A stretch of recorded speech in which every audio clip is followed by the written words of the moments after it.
गुजरात के वडोदरा से भी कुछ ऐसी ही तस्वीरें आई। बीती रात दो गुट भिड़ गए। फतेहपुर इलाका ये जहां पर पथराव हुआ, पुलिस को ताकत का इस्तेमाल करना पड़ा। स्थिति को देखते हुए यहां भी रामनवमी की शोभा यात्रा निकल रही थी। जैसे ही शोभा यात्रा मस्जिद के सामने पहुंची, कुछ लोगों ने पत्थर फेंकने शुरू कर दिए। इस पथराव में कई लोग जख्मी हुए।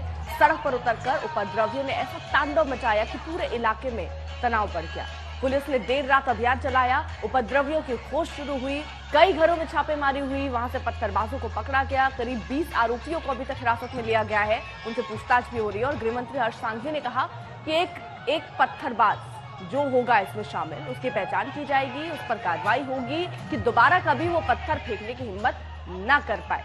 लेकिन यहाँ कुछ ऐसा होना चाहिए कि ये हिम्मत शुरू में ही ना आती। जब रामनवमी की जुलूस निकल रहा है तो प्रशासन को और अलर्ट रहने की जरूरत थी। लेकिन चाहे वो बंगाल हो चाहे गुजरात हो, हर जगह से वो चूक दिखी है। प्रशासन की चूक की वजह से कई जगहों पर लोग जख्मी हुए हैं, घायल हुए हैं। ये तस्वीरें हम आपको वडोदरा की दिखा रहे हैं, जहां पर भी दो गुटों के बीच जमकर हंगामा हुआ, पथराव हुआ, पत्थर चले हैं और स्थिति पर काबू पाने के लिए पुलिस को वहां पर मोर्चा संभालना पड़ा। एक व्यक्तिओं ने 354 सीसीटीवी कैमराना माध्यमथी एक व्यक्तिओनी ओळख करवानुं कामगीरी चालू छे। एक्स्ट्रा फोर्सेस बरोड़ा खाते मोकली लेवामां आवी छे। अनेक अनुभवी अधिकारीओ भी त्यां बीजा मोकलवामां आव्या छे। कोम्बिंगनी कामगीरी चालू छे। रामनवमीनी यात्रामां जे कोई लोकोए पत्थर नाख्या छे ए भविष्य में क्यारेय पत्थर तरफ जोशे नहीं, एवा कड़क पगला भरवामां आवशे। आभार।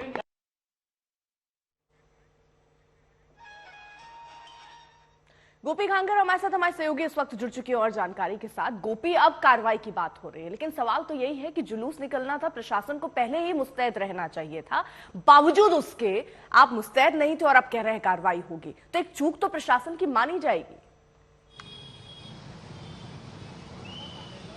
बिल्कुल, देखिए अर्पिता, ये चूक बड़ी प्रशासन की है, क्योंकि कहीं ना कहीं इंटेलिजेंस जो रिपोर्ट होने चाहिए थे वो भी फेल हो गए। क्योंकि जिस तरीके से पथराव हुआ है, पथराव आसपास के इलाके से हुआ है, तो वहां पे पत्थर इतनी बड़ी तादाद में कैसे इकट्ठे किए गए, ये भी सबसे बड़ा सवाल है।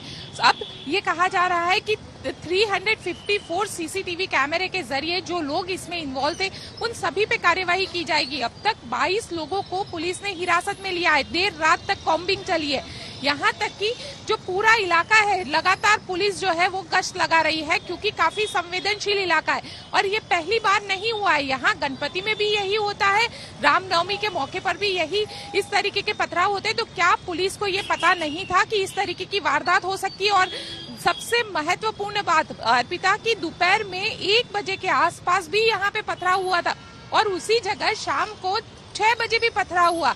तो पुलिस क्या कर रही थी, ये भी एक सबसे बड़ा जो सवाल है वो इस वक्त यहाँ पे उठ रहा है। हालांकि 22 लोगों को अब तक हिरासत में लिया गया है, साथ ही और लोगों को भी हिरासत में लिया जाएगा। गृह मंत्री जिस तरीके से कह रहे हैं कि अब इस तरीके की कार्यवाही की जाएगी कि कोई कभी भी कोई उपद्रवी जो है वो पत्थर के सामने ना देखे। लेकिन सवाल यहाँ पे ये खड़ा हो रहा है कि जब कल ये रामनवमी की रथ यात्रा निकल रही थी, तब क्या किया पुलिस? क्यों नहीं थी इतनी बड़ी तादाद में कि उसे रोका जा सका, या प्रायर उस पे क्यों कार्यवाही नहीं हुई? ये भी एक सबसे बड़ा सवाल है, क्योंकि पत्थर इकट्ठे हुए तो कैसे इकट्ठे हुए? जो तस्वीरें दिख रही हैं उसको देखने के बाद तो और ज्यादा सवाल उठते हैं गोपी, क्योंकि हम साथ ही साथ देखिए तस्वीरें भी दिखा रहे हैं किस तरीके से वहां पर उपद्रवी पहुंचते हैं। वो हम तस्वीरों के माध्यम से आपको दिखाएं। पुलिस को कैसे मोर्चा संभालना पड़ता है, ये देखिए पत्थर कैसे उड़ उड़ कर आ रहे हैं। आप अंदाजा लगाइए कि पहले इन्होंने पत्थर जुटाए होंगे, ये पहले से मंशा रही होगी, तैयारी रही होगी, तो पुलिस की तैयारी क्या थी, ये एक बड़ा सवाल है।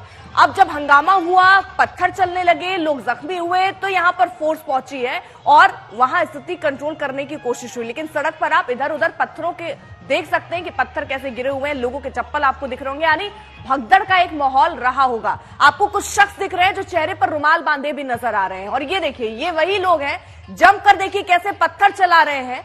ये वडोदरा की तस्वीर है, मौका रामनवमी का था। गोपी, ये जो तस्वीरें हम देख रहे हैं, ये कई सवाल तो इन तस्वीरों को देखकर खड़ा हो रहा है कि आखिरकार लोग आराम से आ रहे हैं, पत्थर जुटा लेते हैं, पत्थर चला देते हैं, लेकिन प्रशासन सो रहा है। तब जब रामनवमी का मौका है। ऐसा नहीं है कि अचानक से हो गया, प्रशासन उसके लिए तैयार नहीं है। रामनवमी के लिए प्रशासन को और मुस्तैद रहना चाहिए था, जहां जुलूस या रैली निकल रही थी। बावजूद ऐसे अगर ऐसी तस्वीरें होंगी तो सवाल तो उठेंगे ही। देखिए, ये सबसे बड़ा सवाल यहाँ पे ये खड़ा होता है अर्पिता, ये जो जहाँ पे इस वक्त हम मौजूद है, मैं आपको ये रास्ता दिखाती हूँ। ये रास्ता रामनवमी की यात्रा का रूट है। जो भी वडोदरा शहर के अंदर रामनवमी की यात्रा निकलती है, यहाँ पे करीब 5 से ज्यादा यात्राएं निकलती है। ये वही रामनवमी यात्रा का रूट है, जहाँ से बड़ा सा एक राम मंदिर है, वहां से लेके ये यात्रा शिव सागर तालाब तक जाती है। अब सवाल यहाँ पे ये खड़ा हो रहा है कि जब यात्रा का रूट तय है, यहाँ से दिन में यहाँ से अलग अलग यात्राएं निकलने वाली है, तब क्यों इस तरीके की ढील बरती गई, ये भी एक सबसे बड़ा सवाल खड़ा होता है। और देखिए, जब पूरा रूट यहाँ से डिसाइडेड था तो पुलिस कहाँ थी? पूछना चाह रही हूँ, जो रूट डिसाइड होता है संवेदनशील इलाकों को देखकर ही होता होगा कि इस इलाके से जुलूस निकाला जाए या ना निकाला जाए, क्या वैसे प्रबंध थे? बिल्कुल, देखिए रूट जो है ये तय होता है। और देखिए, प्रबंध की बात जहां तक की जाती है तो दोपहर में 1 बजे के आसपास जब पहली बार पथराव हुआ एक रथ यात्रा पर, जो शोभा यात्रा यहां से निकली थी, उस पे जब पहली बार पथराव हुआ तब पुलिस ने 15 मिनट के अंदर सिचुएशन को कंट्रोल कर लिया था। लेकिन शाम के वक्त यहाँ से जब दूसरी यात्रा निकली और जैसे ही राम मंदिर से लेकर यात्रा निकली, 100 मीटर के अंदर ही एक मस्जिद आई हुई है, वहां से पथराव जो है वो शुरू हुआ। इस तरीके की जो चश्मदीद है उनका कहना है। और वो पथराव जिस तरीके से आप वीडियो में भी देख सकते हैं कि किस तरीके से आसपास के जो इलाके है, क्योंकि ये इलाका काफी संवेदनशील है, सालों से यहाँ पे इसी तरीके, अगर वडोदरा में कभी भी सांप्रदायिक हिंसा होती है तो सबसे ज्यादा इसी इलाके में होती है। तो पुलिस ने किस तरीके के इंतजाम किए थे, ये भी एक सबसे बड़ा सवाल था। और जब संवेदनशील इलाका है तो इंटेलिजेंस इनपुट कहाँ थे, ये भी एक सबसे बड़ा सवाल है। बिल्कुल गोपी, तमाम सवाल अब तो है ही, क्योंकि स्थिति आप नियंत्रण कर नहीं पाए। अब भले आप हिरासत में ले रहे हो, पूछताछ कर रहे हो, लेकिन जो होना था उसको रोकना ही प्रशासन का काम है। फिलहाल अब बाकी की कार्रवाई प्रशासन की तरफ से की जा रही है। गोपी, बहुत बहुत शुक्रिया आपका तमाम जानकारी के लिए।